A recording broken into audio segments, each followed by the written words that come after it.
बिस्मिल्लाहिर्रहमानिर्रहीम। अस्सलामु अलैकुम। उम्मीद करती हूँ कि आप सब खैरियत से होंगे। अल्लाह ताला आपको और आपके घर वालों को खैर व आफियत से रखे। रमज़ान का मुबारक महीना बाबरकत महीना चल रहा है। ये वो माह मुबारक है जिसमें कसरत के साथ कुरान मजीद की तलावत की जाती है। आपने कमेंट करके ज़रूर बताना है कि आपने रमज़ान में कितने कुरान पाक मुकम्मल किए। आपका एक कुरान पाक मुकम्मल हो चुका है या 2 हो चुके हैं, कमेंट करके ज़रूर बताएं। जैसे ही इबादत मुकम्मल होती है तो हमें एक ही टेंशन हो जाती है कि कुरान तो मुकम्मल हो लिया, लेकिन बख्शें कैसे, कुरान बख्शा कैसे जाता है, कुरान बख्शने का क्या तरीका है।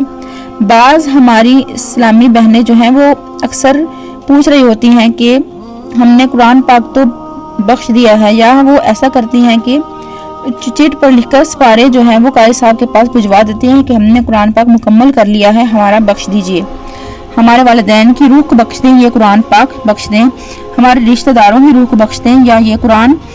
तो मैं आप लोगों को कुरान पाक बख्शने के 3 आसान तरीके बताने जा रही हूँ जिनसे आप खुद ही कुरान पाक बख्श सकते हैं। जैसे आपका कुरान पाक मुकम्मल हो 3 तरीकों में से किसी भी एक तरीके से आप कुरान पाक बख्श सकते हैं। कुरान बख्शने के बिल्कुल आसान तरीके मैं आप लोगों को बताने जा रही हूँ। उम्मीद है कि अगर आप ये वीडियो मुकम्मल देख लेते हैं, इस वीडियो को देखने के बाद आप खुद तो सीख ही जाएंगे बल्कि दूसरों को सिखाने के लायक भी हो जाएंगे। यानी कुरान पाक ऐसा वक्त आ जाता है जब पढ़ लेते हैं कुरान पाक बख्शने का ये सिंपल तरीका है। इस तरीके से आप अपना कुरान पाक बख्श सकते हैं। कुरान पाक बख्शने का क्या तरीका है, कुरान कैसे बख्शा जाता है, कुरान क्या ज़रूरी है, कुरान बख्शना ज़रूरी है, कुरान पाक हम कितने लोगों को बख्श सकते हैं, कितने मरहूमीन की रूह को सवाब पहुंचा सकते हैं। एक कुरान पाक का अगर कुरान पाक का अधूरा रह जाए तो क्या अधूरा कुरान पाक बख्शा जा सकता है। ये वो तमाम सवालात हैं जो आज की इस एक ही वीडियो में आप लोगों के साथ शेयर करने जा रही हूँ। तो माफ़ कीजिएगा, रमज़ान चल रहा है तो रोज़े के साथ थोड़े जो अल्फाज हैं वो अटक रहे हैं। तो उम्मीद है ये वीडियो आपको बहुत कुछ सीखने को आपको इसमें मिलेगा। तो इस तरह से मैं 3 तरीके आपको बताती हूँ। इनमें से एक तरीके से तो ये है कि कुरान पाक बख्श सकते हैं। सबसे पहला तरीका कि आप कुरान पाक जब आपने तलावत की, कुरान पाक की जब तलावत करने से पहले आपने नियत कर ली कि मैं ये जो कुरान पाक की तलावत कर रही हूँ या कर रहा हूँ, या जो मैं कुरान पाक पढ़ रहा हूँ, तो ये कुरान पाक का सवाब मेरे मरहूमीन वालिदैन की रूह को पहुंच जाए, या फला फला रिश्तेदारों की रूह को, फला फला या हमारे अजीज को इसका सवाब जो है वो पहुंच जाए। एक तो ये तरीका है बिल्कुल सिंपल और सादा। जैसे आप कुरान पाक की तिलावत करते जाएंगे वो सवाब इन मरहूमीन की रूह को अल्लाह तबारक तआला की रहमत से पहुंचता जाएगा। एक तो ये तरीका है, अगर आपने कुरान पाक शुरू करने से पहले ही नियत कर ली, लेकिन अगर आपने कोई नियत नहीं की है, पहले कुरान पाक शुरू कर लिया, अब कुरान पाक मुकम्मल होने के बाद ऐसे ही आपका कुरान पाक मुकम्मल हो गया और आपने नियत कर ली, या अल्लाह जो कुछ भी मैंने पढ़ा है इसका सारे सवाब मेरे मरहूमीन वालिदैन की रूह को पहुंच जाए, या मेरे फलां रिश्तेदारों को पहुंच जाए, या मेरे फलां की रूह को पहुंच जाए। तो ये पढ़ने के बाद भी नियत कर लेते हैं, सिर्फ दिल में नियत कर लें, क्योंकि नियत का जो है वो दारोमदार अमाल पर है। ठीक है, अब आपने नियत कर ली तो सवाब अल्लाह की रहमत से मरहूमीन तक पहुंच जाएगा। अब ये हो गए 2 तरीके। तीसरा तरीका ये है कि कलिमात के साथ आप कुरान बख्शें। ये बहुत ही अच्छा तरीका है, और जैसे ही कुरान पाक मुकम्मल होगा हमें दुआ ज़रूर करनी चाहिए, दुआ का एहतमाम ज़रूर करना चाहिए, क्योंकि ये कबूलियत की घड़ी होती है। हदीस पाक में आता है कि कुरान पाक मुकम्मल होता है तो कुरान मुकम्मल होने वक़्त, जब कुरान मुकम्मल हो जाता है तो अगर कोई दिन में कुरान पाक मुकम्मल करता है तो शाम तक फरिश्ते इसके लिए दुआ करते हैं, रात में करता है तो सुबह तक फरिश्ते इसके लिए दुआ करते हैं। इस वक्त फरिश्ते भी हमारी दुआओं में शामिल होते हैं। तो जैसे ही कुरान पाक मुकम्मल हो दुआ करनी चाहिए। अब दुआ करने का तरीका क्या है ये आप सबसे पहले समझ लें।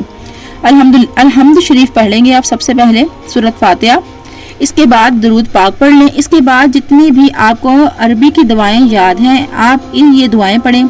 इसके बाद सबसे पहले अल्लाह का शुक्र अदा करें कि अल्लाह तेरा शुक्र है तूने मुझे कुरान मजीद की तलावत करने की तौफीक अता फरमाई।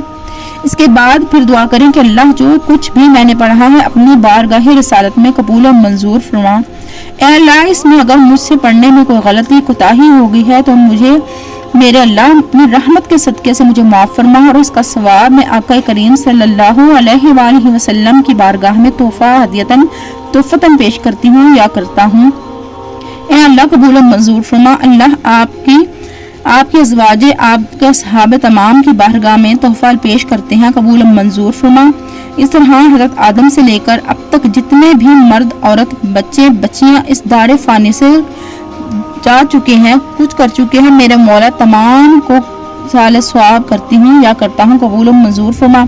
اس کے بعد پھر اپنے مرحومین والدین کو سائر ثواب کرنا چاہتے ہیں تو ان کا ذکر کریں۔ اے اللہ میں اپنے مرحوم والدین کو اس کا ثواب پہنچاتی ہوں، اے اللہ تو اپنی رحمت کے صدقے یہ سوال ان تک پہنچا، میں اپنے مرحومین رشتہ دار اس قرآن پاک کا، اس کلام پاک کا سارا ثواب کرتی ہوں، اے اللہ تک اس کا ثواب پہنچا دے۔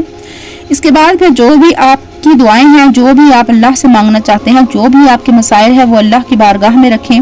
قرآن پاک مکمل کیا قبولیت کی گھڑی ہے، جو بھی آپ کا پرابلم ہے، جو بھی مسئلہ ہے، جو بھی آپ کے مسائل ہیں، جس چیز کے لیے بھی دعا کرنا چاہتے ہیں دعا کریں۔ اس کے بعد پھر آخر میں سورۃ درود شریف پڑھیں اور اس کے بعد پھر دعا مکمل کریں۔ تو 3 طریقے ہو گئے قرآن بخشنے کے۔